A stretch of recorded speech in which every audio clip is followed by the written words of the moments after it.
pecinta Pride, hari ini Ovi sengaja nih akan memberi informasi untuk para pecinta One Pride Glory karena Ovi pagi-pagi ini sudah ada di Elite Epicentrum untuk seleksi nasional atlet MMA Indonesia. Jadi untuk pertama kalinya timnas MMA Indonesia akan terbentuk. Jadi akan hadir atlet-atlet MMA Indonesia yang akan mewakili Indonesia untuk kejuaraan dunia MMA nanti di Bahrain. Wah, kira-kira siapa aja yang bakal ikut audisi dan seperti apa serunya audisi? Ovi akan kasih informasinya semua buat pecinta One Pride Glory. Jadi ikutin Ovi ya, hari ini kita mau kepoin siapa aja. Yuk!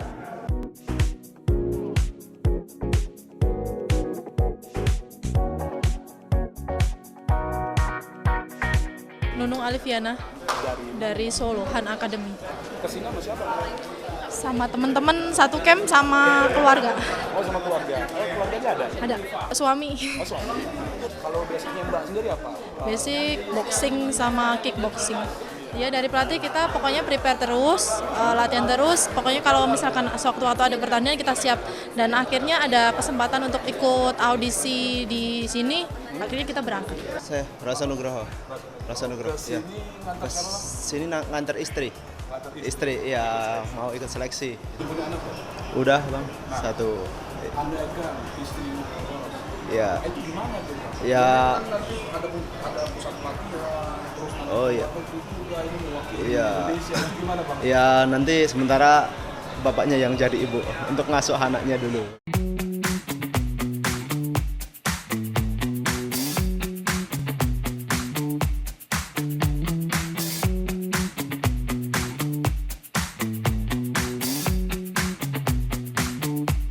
Ya, pecinta One Pride Ovi sudah bersama Ketua Umum Kobi. Pak Ardi, ini kan hari ini kita seleksi. Jadi timnas MMA Indonesia pertama akan terbentuk nih hari ini. Insya Allah. Ketum Kobi, harapannya gimana nih untuk atlet-atlet baru MMA Indonesia? Ya harapannya yang pertama mudah-mudahan mereka ntar bisa membuat bangga bangsa Indonesia. Amin. Sehingga tidak hanya ngikutin, tapi mudah-mudahan bisa mencapai medali. Amin. Itu Padahal harapannya. tadi kita baru pertama kali Pertama nih kali, timnas pertama kali. terbentuk. Tapi targetnya udah harus bawa medali. Ya namanya target tanggung ya kalau misalkan cuman begitu-begitu aja hanya mengikuti.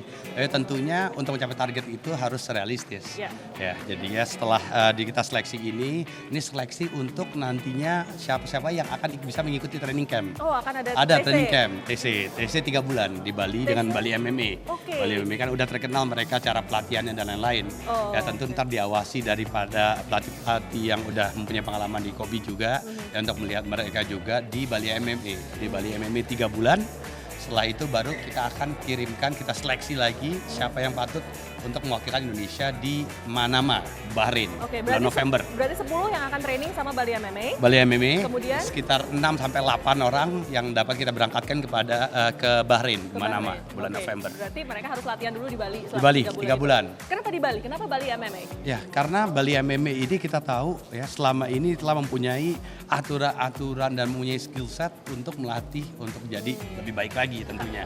Oke. Nah, sekarang ini kan mereka adalah atlet amatir.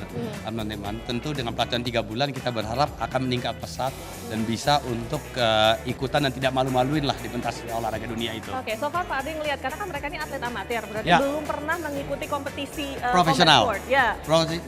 Profesional. Tapi kompetisi amatir pasti mereka sudah pernah. Oke. Tentu untuk pemantapan, untuk peningkatan skill set dari mereka, kita berikan pelatihan sama 3 bulan di Bali MMA. Tapi so far nih Pak Adi ngelihat bagaimana Ya. skill-skill para fighter amatir kita. Ya, terus terang saya belum sempat lihat ya. Oke. Belum sempat lihat, itulah sebabnya ntar akan dinilai. Tapi saya yakin dari postur-posturnya mereka adalah emang atlet-atlet yang menurut camp-campnya mempunyai kapabilitas, mempunyai kapasitas untuk menjadi atlet nasional di bidang mixed martial art ini. Yang terbaik. Insya Allah. Oke, jadi mudah-mudahan hari ini kita mendapatkan 10 atlet luar biasa untuk 10 atlet luar biasa untuk ikuti training camp. Oke, so good luck for the Thank you, World thank you. Championship. Doanya supportnya selalu dari Ovi tentunya, Yay, pastinya, dan yay. seluruh masyarakat Indonesia agar kita bisa mencapai hasil yang memuaskan.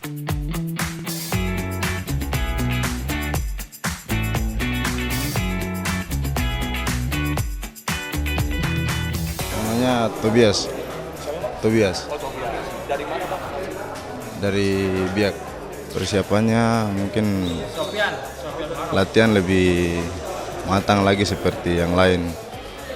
Kalau mau berhasil ya harus lebih setengah mati, lebih susah. Tidak boleh santai-santai, harus berusaha. Basic tidak ada, cuman ingin ikut. Siap. Cuman ingin ikut saja olahraga. Siap. Puji Tuhan, yakin.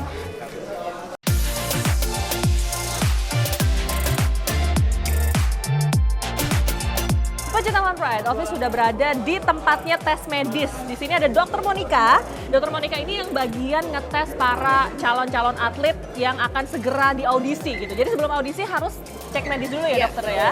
Oke, kalau cek medis itu berarti apa aja yang dicek, Dok? Kalau di pemeriksaan medis, kita pertama kita anamnesis atau kita tanya lebih lanjut mengenai apakah ada riwayat mungkin riwayat cedera, riwayat operasi. Kemudian juga ada beberapa pertanyaan seperti apakah ada alergi, kemudian juga apakah sedang mengkonsumsi obat-obatan ataupun mungkin suplemen. Itu kita tanyakan. Setelah itu kita lanjutkan juga dengan pemeriksaan fisik. Oke, jadi ditanya dulu pernah cedera. Kalau seandainya pernah cedera gitu, Dok, apa gugur? Enggak kan? Enggak, kita pastikan dulu cederanya kapan, terus cederanya apa, di mana, dan apakah masih ada keluhan sampai saat ini. Nanti akan kita lanjutkan dengan pemeriksaan berdasarkan cedera yang tersebut. Oke, nah kalau sudah tuh, apa tadi namanya anamnesis? Anamnesis, kayak wawancara singkat. Wawancara, setelah diwawancara dites. Ya. Ditesnya apa aja, Dok? Kalau tesnya untuk pemeriksaan fisiknya, pemeriksaan terutama tanda-tanda vital ya, seperti tekanan darah, kemudian juga frekuensi nadi kita hitung, frekuensi nafas, juga untuk antropometri tinggi badan dan berat badan. Oke, ini kalau seandainya Ovi dites nih, Ovi jadi pengen tes nih, siapa tahu Ovi lolos audisi gitu, lolos cek medisnya doang gitu ya. Boleh nggak, Dok, kayak gimana supaya pecinta di rumah juga tahu nih gimana kalau seandainya mau audisi tuh tes kesehatannya seperti apa? Oke, pertama berarti saya tanya dulu ya, apakah Mbak Ovi ada riwayat operasi mungkin? Operasi yang berhubungan dengan mungkin penyakit ataupun cedera gitu ya. Apakah ada keluhan nyeri dada, sesak, kemudian jantung berdebar-debar? Itu jatuh cinta, Dok, berdebar-debar. Bukan lebih ke arah nyeri dada ya, nyeri dada sampai menjalar ke tangan kiri gitu enggak ya? Oke. Sedang mengkonsumsi obat-obatan tertentu? Enggak ya. Ada alergi makanan atau alergi obat-obatan? Enggak ya, berarti dari anamnesis semuanya oke. Oke, lolos. Sekarang kita lanjut ke pemeriksaan fisik. Oke, ini belum tentu fisiknya kuat. Kita tensi ya. Oke, kita tensi ya. Di luar aja nggak apa-apa ya, Dok ya? Oke. Sebenarnya ngadepnya ke sini, Mbak. Oh, sorry. Ya, sebelah tangan kanan ya. Tangan kanan. Untuk yang dites tangan kanan ya, Dok? Iya, yang lebih dominan sih sebenarnya. Oke, karena kita menggunakan tangan kanan biasanya. Oke. Dok, tapi ini kira-kira tuh ada nggak sih nanti yang nggak lolos gitu? Sejauh ini sih dalam seleksi ini semuanya lolos sih ya. Secara anamnesis juga pemeriksaan fisik masih dalam batas aman semuanya. Oke, semua aman, semua lolos. Ya, oke, saya tensi ya. Ya, Dok.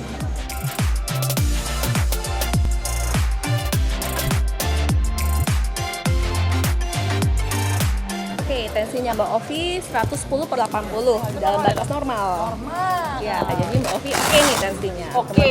Terus kemudian tesnya apa lagi, Dok? Kemudian ada juga cek nadi. Cek nadi. Oke, kita hitung.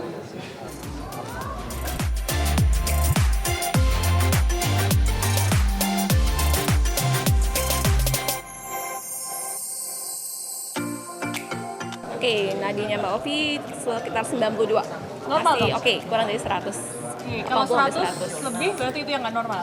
Sebenarnya bukan nggak normal, mungkin dia habis jalan cepat atau nggak berlari, jadi Deg-degan gitu ya, deg-degan. dokter, Jadi nanti ya, deg-degan gitu bisa kakinya gitu kan. nanti bisa kita ulangin mungkin suruh istirahat sekitar 10 menit terlebih dahulu. Gitu. Ada nggak, Dok, tadi yang kayak gitu? Tadi semuanya oke sih. Semuanya di bawah 100? Karena ada yang tinggi pun juga kita suruh istirahat dulu. Gitu. Oh, jadi ada sempat yang suruh istirahat, terus lagi ya, Dok? Kayak tensi juga ada beberapa yang tinggi, namun setelah istirahat sekitar 10-15 menit ditensi ulang, mereka dalam kondisi yang dalam batas normal. Kalau lagi nervous gitu, Dok, mungkin nervous mau audisi mungkin nggak sih? Enggak ya?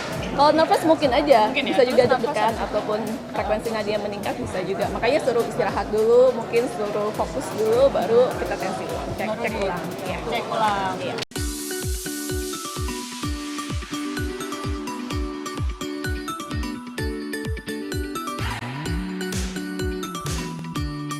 Pecintawan Pride Office sudah bersama Bung Francino Tirta, ada Bung Max Matino, ada Bung Linsom Simanjuntak juga di sini. Jadi ini adalah mejanya para dewan juri ya. Kalau Bung Francino ini kan yang menjuri, ketua dewan jurinya.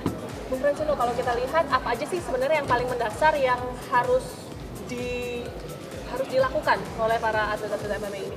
Yang nomor satu di seleksi kita adalah mereka harus lolos tes kesehatan. Oke. Artinya para atlet kita ini sehat.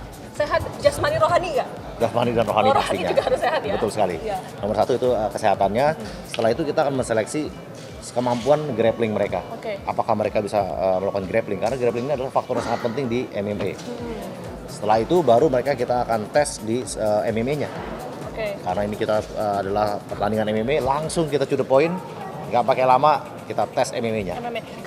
Kalau di One Pride kan striking, grappling, MMA. Iya, Kalau di sini berarti grappling dulu.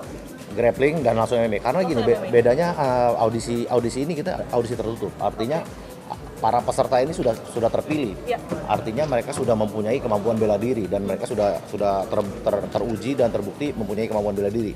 Tinggal mereka menunjukkan kemampuan bela diri ini di mata para juri. Sedangkan audisi One Pride kita yang terbuka, kita nggak tahu nih yang datang apakah benar dia bisa bela diri atau tidak. Makanya kita melakukan audisi lebih detail. Karena kita kadang ada orang yang tidak bisa bela diri sama sekali tapi datang. Tentunya akan sangat berbahaya buat orang itu apabila mereka sparring dengan orang yang ahli bela diri. Namun di sini semua peserta semuanya ada ahli bela diri, jadi kita tinggal melihat kemampuan mereka langsung kita sparringin. Untuk mengikuti pertandingan kejuaraan dunia IMMAF ini syaratnya adalah harus atlet amatir, artinya tidak boleh mengikuti pro sama sekali. Namun di Indonesia sebenarnya batas antara amatir dan pro ini sangat tipis sekali ya, karena memang di Indonesia pro baru hanya ada One Pride aja. Sedangkan amatir ya semua cabang bela diri Indonesia adalah amatir. Jadi sebenarnya amatir juga mempunyai pengalaman yang sangat banyak sekali dibandingkan pro di Indonesia. Jadi saya rasa kalau secara skill pro dan amatir bedanya tipis 11-12 kalau kata orang. 11-12 ya, dekat ya. Oke. Nah, berarti secara penilaian itu semua yang harus didapatkan gitu ya sama para fighter. Oke. Nah, oke ke Bung Max ini sekarang. Bung Max. Halo Bung Max. Nah, Bung Max ini yang lebih teknikal. Jadi Bung Max akan menilai grapplingnya ya nanti ya. Ya betul. Bung Max akan menilai grapplingnya. Iya. Kira-kira seperti apa yang harus para atlet ini perform sehingga mendapat oke dari Bung Max? Jadi submission grappling ini adalah teknik untuk melihat bagaimana kemampuan mereka melakukan bantingan.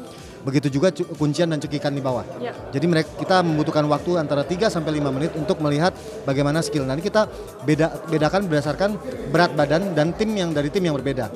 Dan kemudian mereka akan start dari posisi clinch atau berpegangan.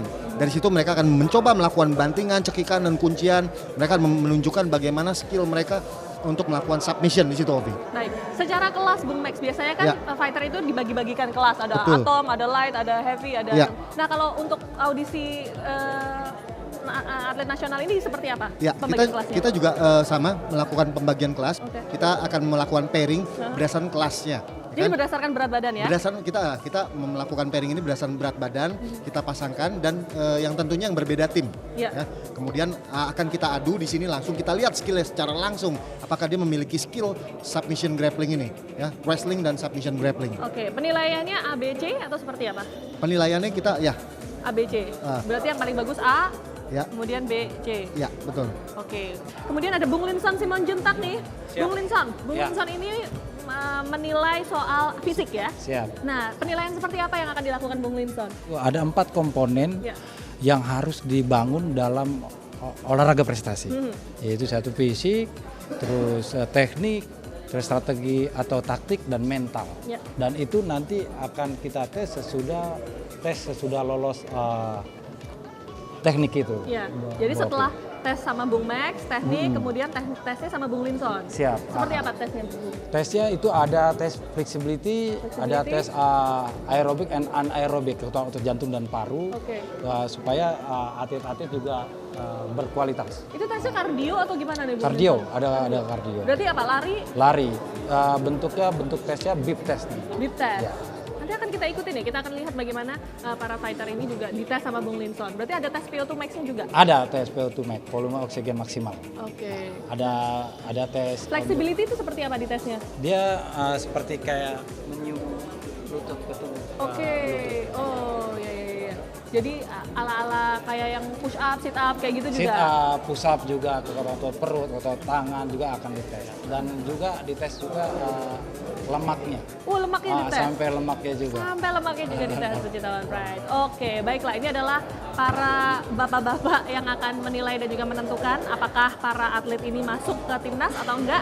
Kita ikutin lagi ya bagaimana proses penilaian dari audisi nasional atlet MMA Indonesia.